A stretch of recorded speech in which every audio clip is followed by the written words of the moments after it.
E aí, como é que você tá? Seja muito bem-vindo a esse vídeo. Hoje eu vou dar a minha opinião um pouquinho sobre processo seletivo e o modelo de contratação e portfólio. Eu quero principalmente falar sobre portfólio. Eu quero mostrar o porquê que eu escolhi criar e entregar um modelo de portfólio enxuto. Eu tinha feito um cafezinho aqui, ó, mas eu acabei tomando ele todo antes do vídeo, então a gente faz sem café, beleza? Vamos lá. Um processo de contratação, normalmente ele tem três etapas obrigatórias. Essas três etapas, elas precedem as entrevistas. A primeira etapa, normalmente, é aquele formulário de aplicação. Segunda etapa, avaliação do currículo. Terceira etapa, normalmente, avaliação do portfólio. Após isso, entram as entrevistas. Entrevista com RH, entrevista técnica, apresentação de case, entrevista com o diretor da empresa, entrevista com não sei quem. A depender do tamanho da empresa, esse processo ele é mais longo ou mais curto. Mas, normalmente, todas ou quase todas as empresas, elas utilizam desses três primeiros passos: formulário, currículo e portfólio. Sendo que no formulário, normalmente, o principal ponto que é avaliado é a expectativa salarial. No currículo são as palavras-chave que a empresa seta lá na hora que vai configurar a plataforma. Ela fala, eu quero um profissional XYZ, e aí se XYZ está de acordo com o seu currículo, beleza, você tem mais chance de passar. E depois o portfólio, que é aqui onde é o ponto central desse vídeo. O que eu acho que as empresas, principalmente quando a gente está falando de designer, o que eu acho que as empresas elas estão avaliando e eu acho que a gente está ajudando elas a avaliar errado. Eu acho que, por consequência, a gente acaba ajudando a empresa a avaliar errado. O que acontece? Vamos lá. Existem vários cenários onde a gente está inserido como designer, a depender do tamanho da empresa, que eles são absurdamente diferentes. Por exemplo, se você está numa startup que tem 15 pessoas, você é o único designer, tem 8 desenvolvedores, aí tem, sei lá, uma equipe de marketing e uma equipe de vendas, por exemplo. Se você é o único designer, é bem provável, se você já passou por essa experiência, você vai entender o que eu estou falando. É bem provável que não dá tempo você fazer o processo de design do jeito que ele deve ser feito. Por exemplo, não dá tempo fazer teste com o usuário, às vezes, não dá tempo criar um bom design system, às vezes não dá tempo fazer o wireframe, você tem que partir direto para o protótipo de alta. Por quê? A depender da situação, da rotina da empresa, as coisas elas precisam ser entregues todas para ontem. E aí eu não estou julgando o que que é certo e o que que é errado, estou falando o que acontece. Se você passou por essa experiência, coloca aqui nos comentários falando o que é que você achou e se é assim mesmo. Então, quando a gente tem um cenário tipo esse, e a gente tem outro cenário onde você está numa empresa mais estruturada, onde as coisas são mais burocráticas e você tem mais tempo de trabalhar, concorda que os dois designers eles entregaram projetos, porém um entregou de um jeito e o outro entregou de outro jeito. Porém, concorda que não existe o certo e nem o errado, existe o adequado e o menos adequado ou inadequado? Por que que eu falo isso? Se aquele cara da startup ele fez o processo inadequado ou o processo não tão adequado, mas a startup cresceu, os usuários gostaram, a startup ganhou dinheiro, tem mais gente sendo contratada, o time começou a crescer.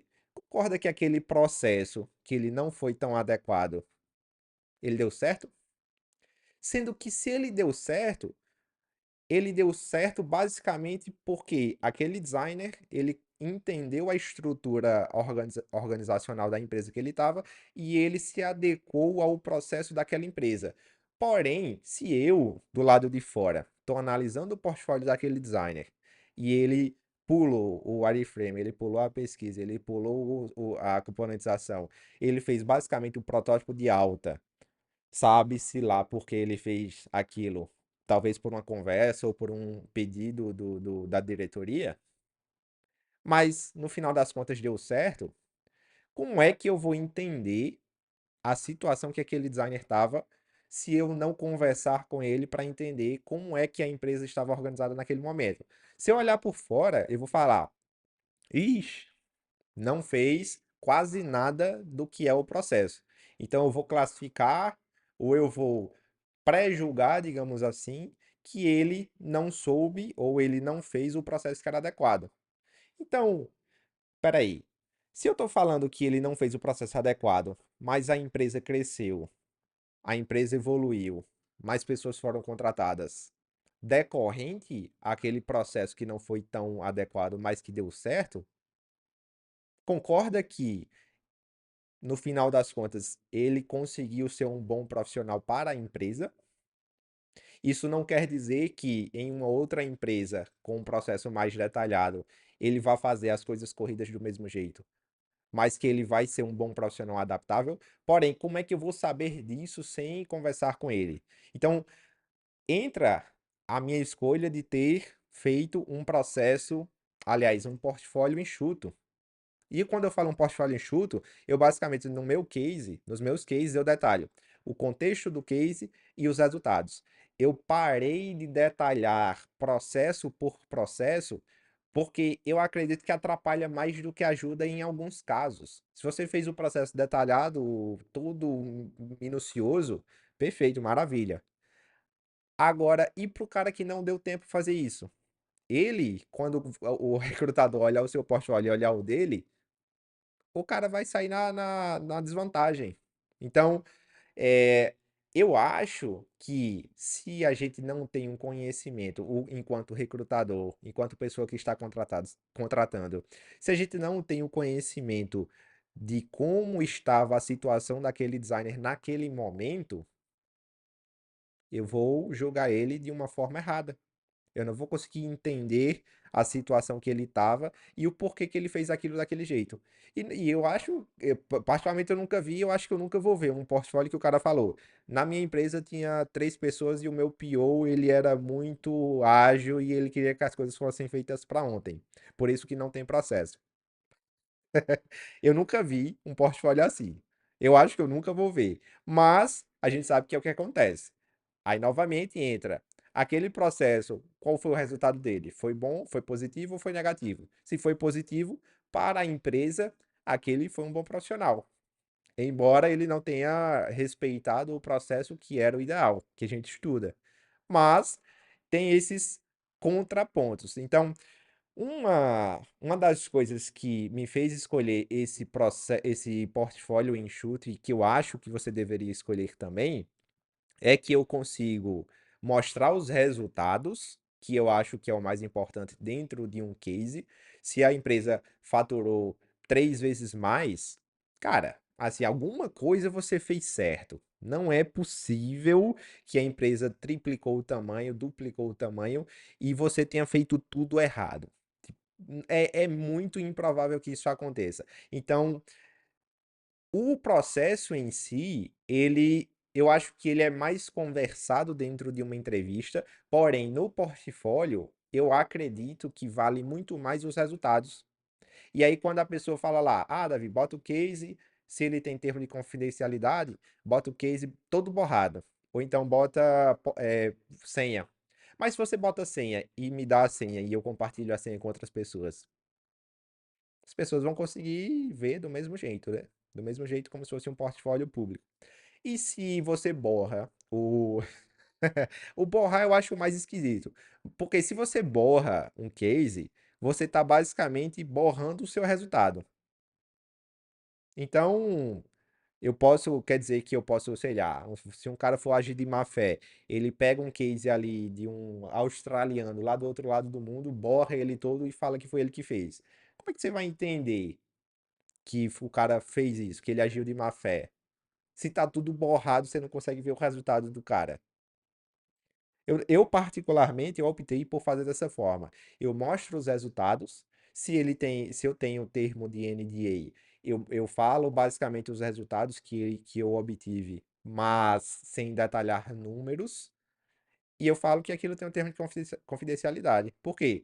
A partir do momento que você tem 1, 2, 3, 4, 5, 6 e afins de anos de experiência, é bem provável que você passe pela mesma situação que eu passei. Por exemplo, eu trabalhei 3 anos, 4 anos, todos com NDA. todos com termo de confidencialidade. Então, tem um hiato de antes de eu ser contratado até 4, 5, 6 anos depois, no qual eu não podia postar nada, porque tudo tem termo de confidencialidade. Então, eu optei por postar esses projetos sim, mostrando os resultados que não são sensíveis, mas detalhando, ó, o contexto foi esse, os resultados foram esses, e existe um termo de confidencialidade. Se você quiser saber mais, me manda uma mensagem, a gente marca uma reunião. Se você se interessou, a gente conversa isso numa reunião.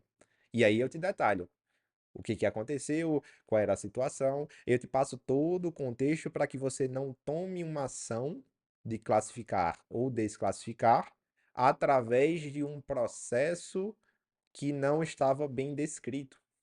E aí você acaba se enviesando. Então, esse pensamento, eu estava até viajando na maionese ontem e hoje pela manhã, que eu falei, caraca, se duas pessoas estão competindo entre si, uma tem experiência prática e a outra não tem, essa que tem experiência prática, se ela tem termo de confidencialidade, ela vai ter um hiato dentro do portfólio dela gigante, se ela quiser colocar todo o processo do jeito que todo mundo manda ela colocar. Porque ela não pode. Se ela colocar, é bem provável que ela receba um processo da empresa e por uma besteira, que ela colocou todo o processo sendo que ela não podia. Às vezes a pessoa esquece que assinou o termo.